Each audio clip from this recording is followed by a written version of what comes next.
এই মুহূর্তে সবচাইতে বড় খবর, ফের ধর্মঘাটের হুঁশিয়ারি ব্যবসায়ীদের। আলুর দাম বাড়বে কি? তো চলুন জেনে নেওয়া যাক বিস্তারিত খবর, তাই ভিডিওটি শেষ পর্যন্ত দেখতে থাকুন। ফের ধর্মঘাটের পথে হাঁটছে আলু ব্যবসায়ীরা। আলুর দাম কি আবার বাড়বে রাজ্যে? ফের কর্মবিরতির পথে হাঁটতে চলেছেন আলু ব্যবসায়ীরা। ভিন রাজ্যে আলু রপ্তানি নিয়ে জটিলতা না কাটলে সোমবার রাত থেকে কর্মবিরতির সিদ্ধান্ত নিয়েছেন আলু ব্যবসায়ীরা। কর্মবিরতির জেরে কলকাতা সহ জেলাগুলিতে আলুর দাম বৃদ্ধির সম্ভাবনা প্রবল। আলুর দাম বৃদ্ধি নিয়ে কয়েকদিন আগেই উদ্বেগ প্রকাশ করেছিলেন রাজ্যের মুখ্যমন্ত্রী মমতা বন্দ্যোপাধ্যায়। এরপরেই আলু ব্যবসায়ী সমিতি এবং হিমঘর মালিকের সঙ্গে সংগঠনের বৈঠক হয় রাজ্যের কৃষি বিপণন দপ্তরের রাষ্ট্রমন্ত্রী বেচারাম মান্না। বৈঠক শেষে আলুর দাম পাইকারি বাজারে 26 টাকা রাখা হবে, এই সিদ্ধান্ত গৃহীত হয়েছিল। খোলা বাজারে আলুর দাম 30 টাকা কেজি প্রতি কিনতে পারবেন বলে সিদ্ধান্ত হয়। সেই প্রস্তাব সহমত হয়েছিল ব্যবসায়ীরা।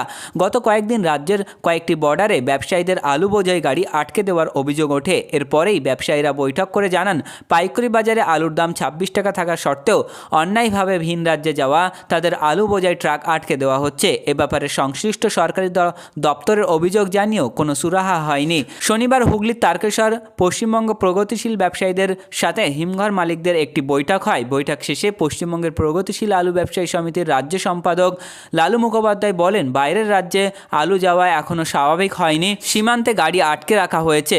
বিভিন্ন জায়গায় পুলিশ গাড়ি আটকে চালককে কেস দিয়ে চালান করে দিচ্ছে। এই প্রতিবাদে মঙ্গল থেকে আমরা কর্মবিরতিতে যাব।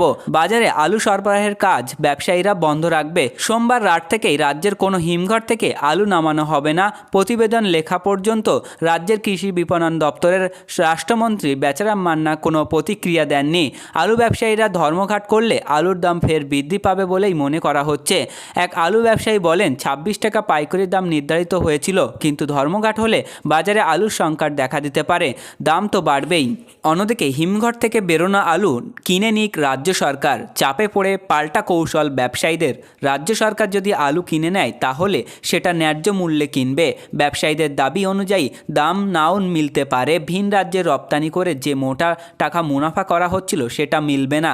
তাহলে আলু ব্যবসায়ীরা এমন কেন দাবি তুলছেন? পুলিশ ভিন রাজ্যে আলুর ট্রাক ঢুকতে দিচ্ছে না। আলুর ট্রাক সীমানায় দাঁড়িয়ে আছে। বাংলার বাজারে আলুর দাম ঊর্ধ্বমুখী, তা কিছুতেই কমতে চাচ্ছে না। স্টক ফোর্সের প্রতিনিধিরা বাজারে হানা দিয়েও দাম কমাতে পারছেন না আলুর। শাকসবজির দামও বেড়ে চলেছে। এবার ডিমের দামও বেড়ে গেল অস্বাভাবিক হারে। সেক্ষেত্রে আলুর দাম এখন 35 টাকা কেজি দরে বিক্রি হচ্ছে বাজারে। আলুর দাম বৃদ্ধি পাওয়ায় মধ্যবিত্ত মানুষের এখন নাভিশ্বাস উঠেছে। এই আবহে মুখ্যমন্ত্রী মমতা বন্দ্যোপাধ্যায়ের নির্দেশে বাংলায় আলুর ভিন রাজ্যে রপ্তানি করা ক্ষেত্রে নিষেধাজ্ঞা জারি করা হয়। আর তাতেই চাপে পড়ে পাল্টা রাজ্য সরকারকে আলু কিনে নেওয়ার দাবি জানিয়েছে ব্যবসায়ীরা। ভিন রাজ্যে পাঠাতে পারছেন না বলে এই পাল্টা চাপ বলে মনে করা হচ্ছে। আলু ব্যবসায়ীরা বাংলার আলু হিমঘরে রেখে কৃত্রিম অভাব তৈরি করা হচ্ছিল, তাই হিমঘরে আলু বের করে দেওয়া হচ্ছে। তারপর ভিন রাজ্যে আলু পাঠিয়ে মোটা টাকার মুনাফা করছিলেন ব্যবসায়ীরা। এটা জানতে পেরেই লাগাম পরানো হয় রপ্তানিতে। তাই ব্যবসায়ীরা অভিযোগ, সরকারি নির্দেশিকা না দিয়েই ভিন রাজ্য বিহার, উড়িষ্যা, ঝাড়খণ্ড, আসামে আলু সীমানায় ট্রাক আটকে রয়েছে। তাতে বিপুল লোকসান হয়েছে। বাংলার হিমঘরগুলিতে এখন 7 লক্ষ টন আলু মজুত রয়েছে। ডিসেম্বর মাসে রাজ্যবাসীর জন্য সেটার অর্ধেক পরিমাণ আলুই যথেষ্ট। রাজ্যের হিমঘর এবং আলু ব্যবসায়ী সংগঠন শনিবার হুগলির তারকেশ্বরে জরুরি বৈঠকে বসেন তার পরবর্তী কর্মসূচি ঠিক করতে।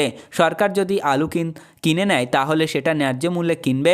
ব্যবসায়ীদের দাবি অনুযায়ী দাম না মিলতেও পারে। ভিন রাজ্যে রপ্তানির ক্ষেত্রে যে মোটা টাকা মুনাফা হচ্ছিল সেটা আর হবে না। তাতে আলু ব্যবসায়ীরা এমন দাবি তুলছেন কেন, এই প্রশ্ন।